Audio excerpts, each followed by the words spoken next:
आम्हाला एफआयआर तरी द्या, नाही तर मी खोटा एफआयआर करतो म्हणून माझ्यावर कारवाई करू. सरकारी कामात हात घालायला म्हणून करा. चला. आपण सीआयडीला भेटले त्यांच्या इन्व्हेस्टिगेशन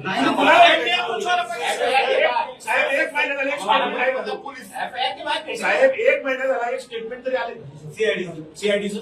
बरं आम्हाला सांगा, सीआयडी बरोबर मला माहित नसेल कोणाला बोलवलं सीआयडी नाही.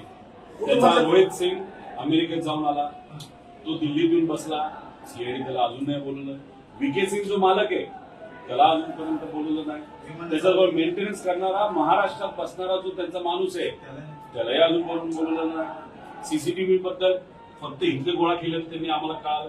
त्यानंतर तिथं जो जे 2 येणार होते कॅप्टन पायलट ते अचानक कॅन्सल झाले. का झाले त्यांना अजूनपर्यंत बोलवलं नाही, त्यांना नोटीस नाही.